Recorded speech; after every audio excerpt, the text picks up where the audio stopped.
sell out this wood, we just roll 5. Be out the way, step to me, then you gon' die. I make profit off the bag cause I sell mine. I really hustle hard, man, I'm tired of these damn lies. They be like, damn, baby, keep what the fuck you on? Somewhere chillin', sitting back, just smoking on strong. And I can give a fuck about these niggas, get the fuck on. Saying that it's problems, but you acting like I don't only care about the money. Welcome back to another episode of Bite the Topic with your hosts, Jack Dans and King Capone. We're glad to see you back. The Queensiest, man. Y'all don't forget that Queensiest merch coming soon too. So because I know a lot of y'all want to put that on, especially with who you got representing it right now. So what's up, Jack? You was out of town again. We didn't have you last week because you was doing important work. Where were you and what was going on? Where was I last week? Okay, I was in New York last week. Shout out to my boy Victor, one of my homies, good homies from high school. He, got married, so I went out for his reception to New York. And then I'm a part of this group on Facebook called the Black Resource Network. So they had an expo. It's a Queens-based group on Facebook with over 50,000 people in it. So I went there to show some love. Shout out to Aaliyah, Lindsay, and the whole Black Resource team. Shout out to Corey, my guy from the Black Podcasters Association that interviewed me there. That interview will be coming out soon. And then I was in New York. So I think Esso and Angela Yee had a brunch in Brooklyn. So I dipped out to Brooklyn and showed some love to Esso real quick.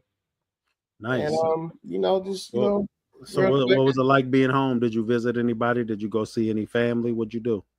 I always see my family. I always see, my brother and sister when I get off the plane, and whoever else I really need to see. But it's always good being in the greatest city in the world. Yeah, that's dope, man. Heat wave and all that, but man, it's been hot. It's been hot. So I know you ain't really been watching basketball since your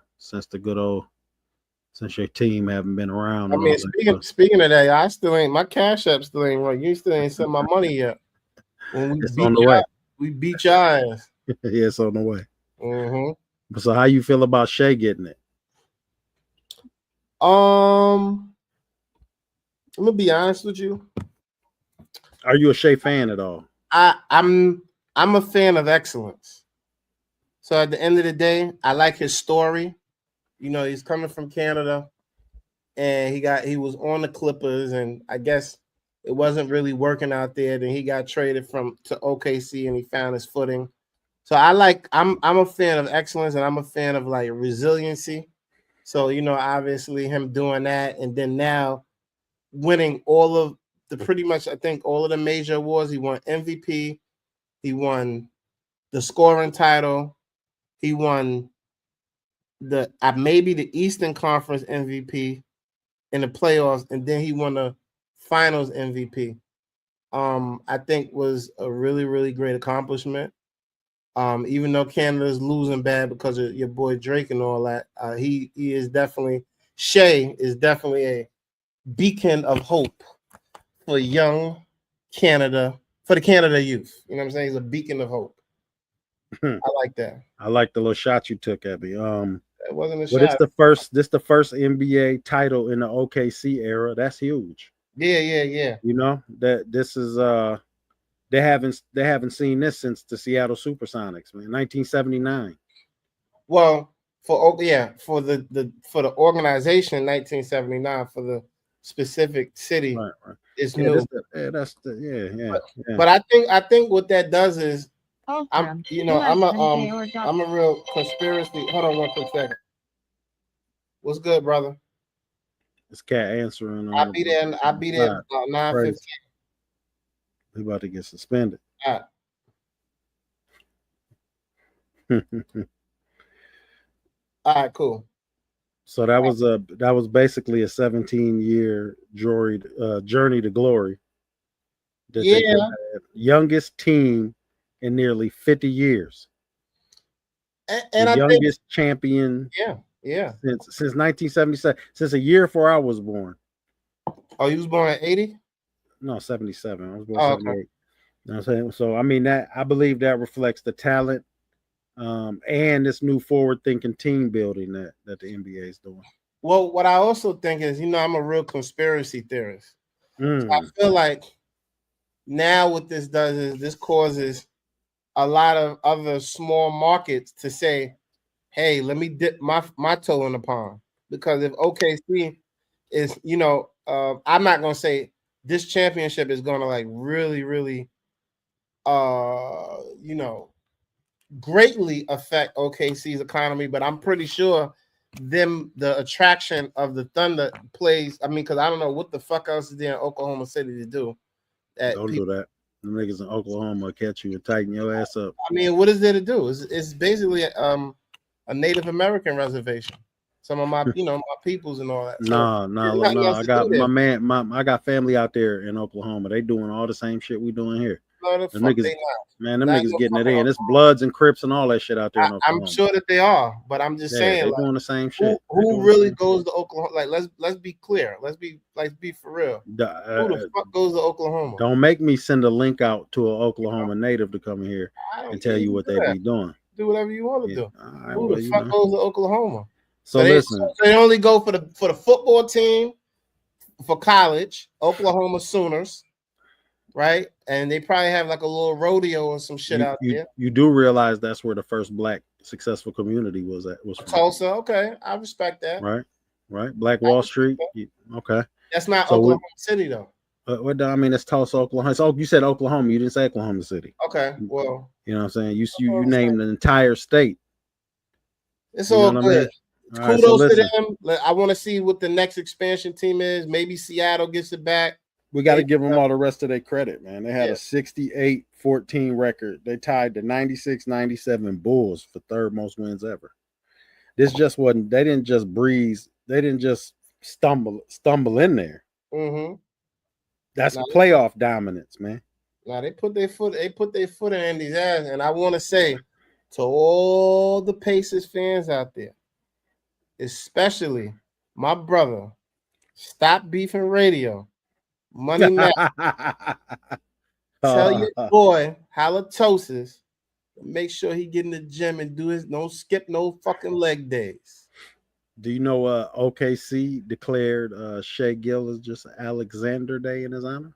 I believe it. I mean, it's the best thing that probably happened to Oklahoma since they probably was ratified or some shit like that. You know what I'm saying? Since they became a state. What else has really happened that was great? That is the biggest thing that has happened in Oklahoma City since the bombing in 1993, and that was almost 32 years ago, basically. This is the biggest thing that has happened in Oklahoma since that. I mean, it is big. They having massive citywide parades, holiday decorations, thousands of people going there. The mayor declared the city at a holiday honoring I can't speak.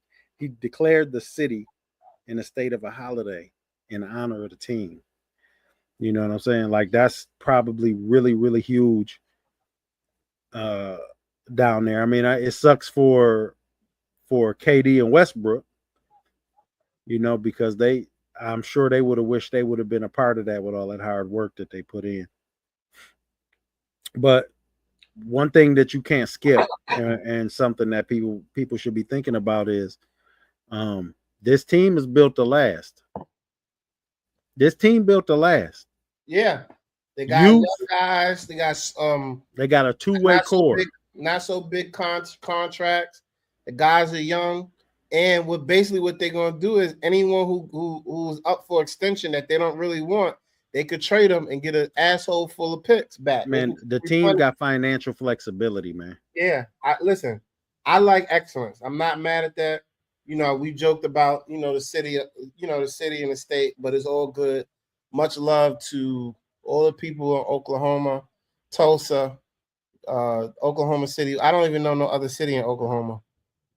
I know they got some army bases out there. Much love to everyone. It's so much going on out there. Shout out to the Thunder, and thank you for beating the fuck out the Pacers. Because now with halitosis fucking his leg up and Boston imploding, right? Mm-hmm. That leaves a clear path for the New York. That leaves a clear path for the New York Knicks to step into their destiny next year. And that's what I'm looking forward to. Well, I mean, hey, listen, congratulations to them, man. You know, hopefully Detroit can make it there one day. Maybe next year your team will be there. Probably. But right now we have to congratulate the ones that need to be congratulated, and that's the Oklahoma City Thunder, man. Yeah. Congratulations to all the Canadians. I know Oh, Canada. Yeah. I'm sure Mel Ford and them is really excited. Who? Mel Ford. Ooh. Melissa Oh, Ford. Melissa. That's my homie too. Yeah. I'm sure she having a ball right now. Yeah. So, you know, this just in, new breaking news. Diddy just may go free.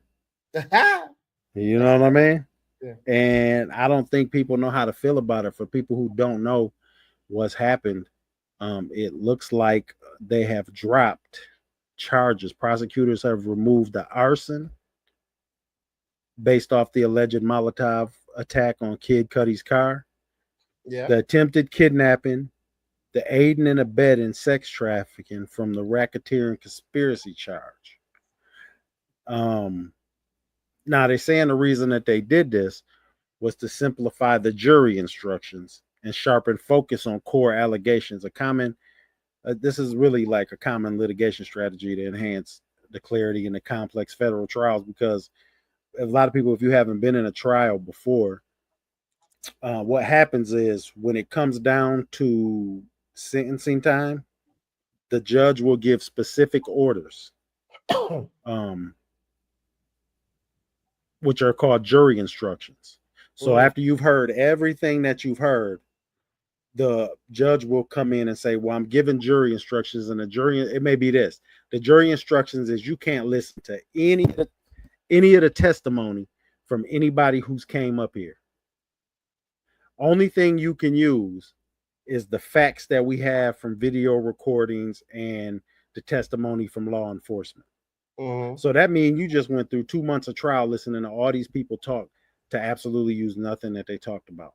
This is probably one of the reasons why they're getting rid of this, because you don't have any solid evidence on the Kid Cudi bombing, and or the attempted kidnapping, or the sex trafficking. We've all been saying this. I think me and you are recorded saying this ourselves, that they're charging him with something that they're not putting any proof out for.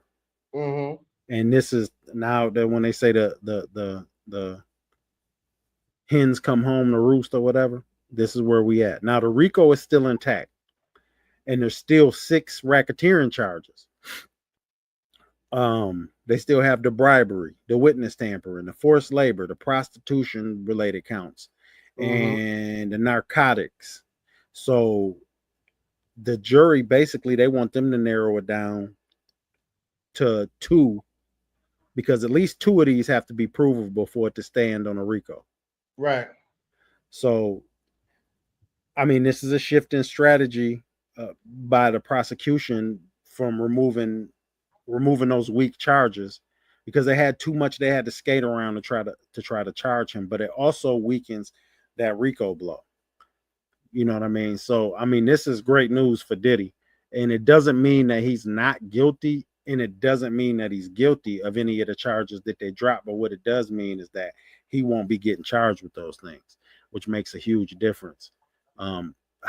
Him being from in the New York area, I think maybe he's a Harlem guy. How is the overall consensus? Or let me just ask you, how do you feel about the potential that he may actually come home a lot sooner than everybody was praying on him to come home? Well, this is something that I'm sure I predicted on That's Debatable, and probably the God Show. I feel like Culture Report, all the shows we've done that we've spoken about, I predicted, and I believe Ray said that we don't believe he's going to go to jail for life. We do believe that some of these charges are gonna either he's gonna win outright or some of these charges are gonna be reduced, and if he is sentenced, he's gonna be sentenced to time served. Maybe he might have to sit up a couple more months, a big fine, and probably like 5 to 10 years supervised release or some shit like that. You know what I'm saying? At the end of the day, to the victims, I think that this trial, not saying he's perfect because I don't know. I was never at a Diddy party. I was, not involved in none of that shit. But I think that it's kind of a case of someone's private life being, brought into the media. Publicized. I think, we as humans, right, publicizing, we as humans have a right to be into whatever our kinks are. You know what I'm saying? Well, now, not whatever. Well, I mean, listen, as a human, I'm not saying I agree with his kinks. Right. He's entitled to whatever his kinks are. Consenting adults should be able to do what the fuck they want to do. Then I'm gonna start agreeing once you say consenting adults. Right? Right. Now, all the other wacky shit, the beating and the manipulation and all that, I'm not jacking none of that. But consenting adults should be able to do what consenting adults want to do. So there's a lot of people in what they call a life that are into the things that Diddy is into. That are people that are into stuff that is way more extreme and way more Now, anything that you've seen come up in the trial resonate with you at all? Like fire. Define your be clear on that question. Okay, so any of the things that you've read or seen that he did, are any of those things that you may have got into in your in your heyday or before? No. I'm a Christian man, so I don't do any of that kind of stuff. I'm pretty sure you're on record in here saying you don't care nothing about none of that spiritual shit. So you're not lying, is you? All right, well, check it out. This is huge though, because the defense now gets to portray that they have already argued, and they're now arguing that the drop charges did not have concrete proof, and this kind of puts them in a position to have validation about everything that they've said being a lie. So I think this might be that crucial moment, and a lot of people are sweating, man. A lot of these guys out here, I ain't gonna say no names, but it's a lot of guys on the internet who used to do a lot of glazing on Diddy when he was out. I remember seeing it.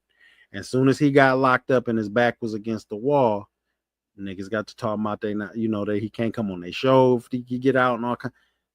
It's gonna be rough. I mean, you know what it is. It's just like, if well, you would know. I don't really know about it. It's just like, if you a tough guy, or you did something in the street and you go to jail, and then there's always gonna be niggas talking shit or feeling like they ain't gotta respect your jacket. And then when niggas know you on the wall about to come home and you home, then people switch it up. So I mean, at the end of the day, most and more importantly, I just hope that he's able to come home.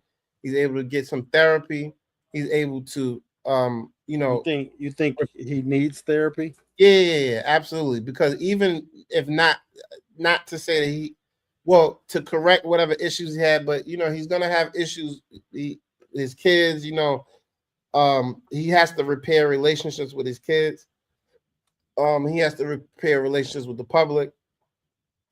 He has to deal with the fact that, mentally he was basically what you would consider at the top of the world, and then in jail for 8 to 10 months or however long he winds up doing.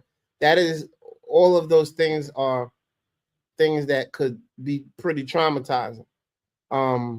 He was embarrassed. Right. He got to deal with public perception. Right. The dramatic charges that they brought against him made a lot of people think of him in a different way. It's just, a lot of headline sensationalism, the media narratives. Now the coverage is going to shift because the possibility that people may see him soon may start to kick in for a lot of people. And Diddy was, I mean, to be fair, we could say bad stuff about him all day, but I'm sure he's helped a lot of people. You know what I mean? So, well, as much as he has hurt people, I don't know if maybe more or less, but he's helped some people. I think, you know, we saw G'd up at the courthouse the other day.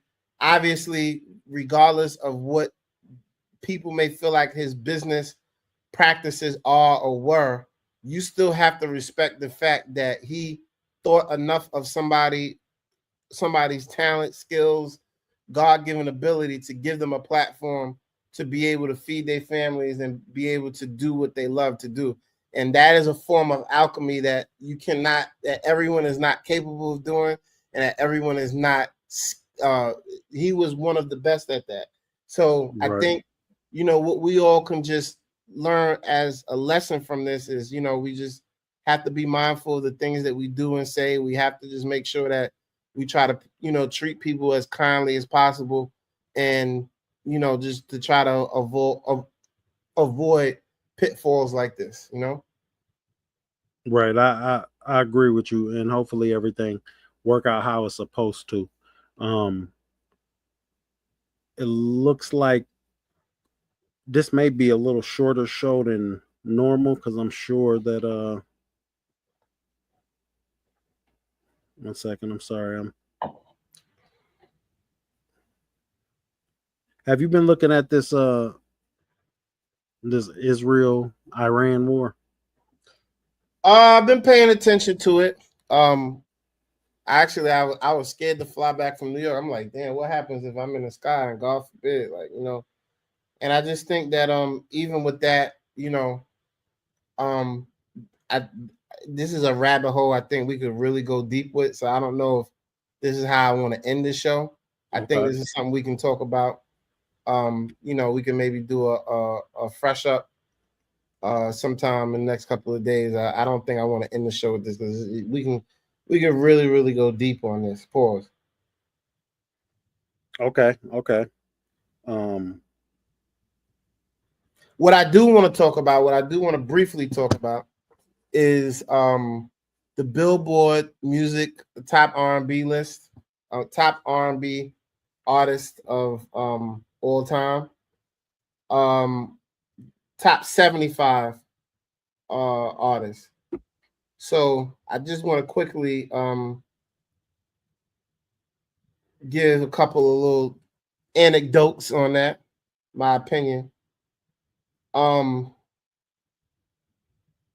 In my opinion, so this is the top 10 list. Stevie Wonder, we'll start at the bottom. Marvin Gaye, number 10. R. Kelly, number 9. Mariah Carey, number 8. Prince, number 7. James Brown, number 6. Whitney Houston, number 5. Beyonce, number 4. Michael Jackson, number 3. Aretha Franklin, number 2. And Stevie Wonder, number 1. There is something wrong with this list.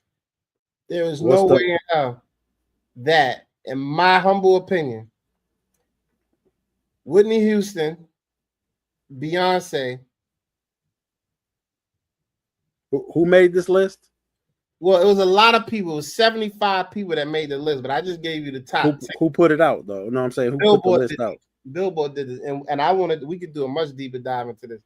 James Brown, to me, should be in the top 5, because James Brown is maybe the most, in my opinion, he may be more influential in R&B and in music. Well, see, it just depends on the criteria. So the criteria was vocal prowess, body of work, career longevity, industry achievements, and game-changing impact, according to Billboard. So in my opinion, Aretha Franklin, respectfully, she had a long career. I don't think she should be in the top 5. I would probably put Stevie. Aretha Franklin shouldn't be in the top 5? Nah. I put Mariah before. In my opinion, I would put probably Mariah before Aretha. I would put Mariah before Whitney. I don't think I would put Mariah before Prince. I would put R. Kelly above Whitney. And I think I would put R. Kelly above Aretha. Marvin Gaye, to me, deserves to be in the top 5, because I feel like in R&B music, Stevie Wonder, James Brown, and Marvin Gaye are probably the most influential R&B artists of all time because a lot of the vocalists styles, these are their muses. These are the guys that they listen to. Michael Jackson. What you're saying, you can only speak of from during your era. You got to remember people like Aretha Franklin. They came from an era before us and still had the power during our era and still command the respect of the people that you saying should be number one. Like you can't, these people sung people through pain and poverty. You know what I mean? From before. Well, that's why I said I think Marvin Gaye should be higher. But I mean, Aretha. But then look at his body of work, though. How much work do Marvin Gaye have? That I don't know. I mean, what, maybe like 5 or 6 albums, but he got to think about the records he did were monumental records. I get it, but if we start talking about accolades, he can't touch Aretha. That's definitely vocally he can't touch Aretha. They have two different styles of singing. Yeah, but what I'm saying is when the voices kick on, Aretha carried a lot more. She carried a lot more soul. Even though Marvin Gaye was that guy, he had a bunch of songs that we can remember. I mean, you talking about Aretha won the Presidential Medal of Freedom with the way she sung. That shit doesn't mean anything. How don't that mean anything? That's a Presidential Medal of Freedom. You know what they say? Hey, let's find someone that we can figure out how to get that people support, that we can get some of these votes and some of these eyes. Not saying she doesn't deserve accolade, but that I can't weigh my thoughts on that. She was the first woman inducted to the Rock and Roll Hall of Fame. You don't care? That's a great achievement. That definitely keeps her in the top 10. But in my opinion, I don't think she's 18 Grammys. That don't matter. I mean, I know you don't like Grammys. You don't like her, so we won't even talk about. Compare her to Mariah. Mariah goes number one every year for the last 25 years. When is the last time Aretha Franklin had a number one hit record? Well, I mean, how old is she? She's not alive anymore. Yeah, but she had hit records before Mariah was born. So if we're gonna go forward, we have to also go backwards. I don't think she had no streak where she had 15 years where every year she had a number one record or album, but Mariah does. Yeah, but Mariah wasn't a movement. What? All right. She wasn't a movement, she just was a voice. My nigga. Come on. Was she donating concert proceeds? Listen. She helped pay for Martin Luther King funeral, man. Okay, listen. With the way she was singing. This list doesn't say. It says vocal prowess. We know Mariah Carey with the octaves is crazy. No, she got that high note. Body of work. Fuck with Aretha on range. It said body of work. Okay. I think Mariah and Aretha's body of work is about. Well, Mariah hasn't been singing. A lot of people gonna instantly argue that you got Aretha fucked up, man. Career longevity. I give it to Marika. Industry achievements. I think they're about. No, they not, man. Getting there and game-changing impact. Everybody, Christina Aguilera, Ariana Grande, all of these people. Well, listen though, let's define game-changing impact. What does that mean? Because the shit I'm finna say to you is you never finna say about Mariah. What? Dog, Aretha Franklin, motherfucking, she became the voice for the Black empowerment, bro, and the women's liberation movement. You said game changing, not that's cultural. Game changing. No, that's game changing. The game of music, nigga, not the game of life. This ain't Halsborough. It's game changing music. Her song, "Respect." Now that was big. That's a huge record. I don't think it's just huge because people was listening to it. It's huge because they used it to change laws. They marched it with that song. Okay. You want to talk about impact? They both had a mission, but Aretha literally was the blueprint, church trained, emotionally raw, powerhouse. She set that gold standard for Mariah, man. Is you kidding me? Yeah. Someone just wrote you that. Come on, man. Ain't nobody write this for me. I'm looking dead at you, telling you exactly what she is. Yeah, you got your glasses. You might have something in front of you. That's not off the dribble, my nigga. No, you can see. Look, you can see that. Not off the dribble. The only thing you can see is you. Look at this. You see that's that? Not off the dribble. That's just you. That's just you. That's you. No, man, Aretha got to be respected. I was thinking when I looked on there and seen that's disrespectful. I agree. She should be respected, adored. I just think that. I mean, this is just my humble opinion. But listen, do you remember that Mariah Carey said that they call her voice that they refer to it like a whistle, bruh? She got that whole inspiration from Aretha. From Aretha. I almost said Maretha too. Yeah. But look, Whitney, Beyonce, all of them, Jennifer Hudson, Alicia Keys, and you name any of them fire singers that you talking about, they all gonna tell you like, no, we could not fuck with her. You know what I'm saying? But Mariah, I don't want to say that. I hate when I have to compare two people, and then when I'm comparing, it sounds like I'm hating on one. You know what I'm saying? But you talking about somebody who created and defined R&B. I mean, it was called soul first, but then they blended it into R&B. Aretha created that. Now, and Mariah, she was more of a pop master. She had the pop world under control. You know what I'm saying? Again, that's the reason why she got 18 Grammys. That's the reason why she was a Pulitzer Prize winner. That's the reason why she was the first woman introduced into the Rock and Roll Hall of Fame. She's universally acknowledged by her peers across all genres. I'm talking about Ray Charles, Adele, anybody. How can she not be where she should be? Everybody should automatically just know. It should be no argument. Now, all these other people, you can start. R. Kelly definitely should have.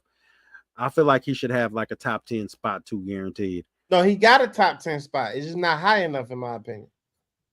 They got him at number 9 above Marvin Gaye. Damn, above Marvin Gaye is crazy. And you know, but you think he should be above Marvin Gaye?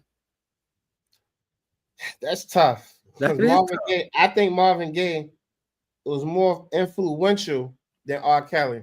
But R. Kelly basically is, well, they call R. Kelly our generation's Marvin Gaye, but R. Kelly is the most important R&B artist in the last 1995, 30 years. I hate by far. Do this. 32 years. R. Kelly is the most important R&B artist in the last fucking 30, maybe 32 years. And I want to say, I might damn near say, I don't want to say 40, but as I start like crawling back from like 95 backwards, 93, 92, 94, 93, 92, 91.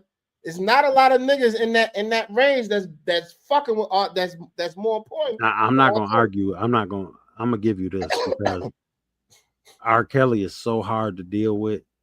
And I also think he's gonna get unfair treatment because of the end of his legacy. Right. If R. Kelly was R. Kelly and none of this shit ever happened, I think they putting him in top 5 somewhere. Breathe again. Breathe again. Come on and braid my hair. Come on and braid my hair. Yeah, R. Kelly, James Brown, all them. It's so hard to label. Sometimes I know. 1 through 75. I mean, they ain't do a bad job. You went to, and I'm gonna leave on this note because I gotta go. How many graduations have you been to that either you or someone you love sung "I Believe I Can Fly"? It's been a lot. That is a fucking standard. But listen, before you go, let me let me get this out my face. Little nuggets. Let me get the Diddy might go free out my face. Since we've been talking about Oklahoma, since we've been talking about Diddy, we've been talking about the comeback. I'm gonna give you a comeback outro. Remember this: every setback is a setup for a stronger comeback. Whether you're rebuilding like Oklahoma City, reclaiming the truth like the survivors in court. Okay. Arising from the political storms like the nations at war. Yeah. Comebacks aren't given, they earned. When it feel like the world counted you out, you got to dig deeper, grind harder, stay focused. Your pain has purpose. Your past has power. Your next chapter might be your best chapter. Keep pushing, keep showing up, and when it's time to rise, don't just rise. Roar! Because the world loves a champion. That's a fact. And never forgets a fighter. Yeah. On that note, I'm gonna let Jack run off. He gotta go cover some more of this P. Diddy trial and get back to me. Until next time, say goodbye to the Queensiest, your boy King Capone.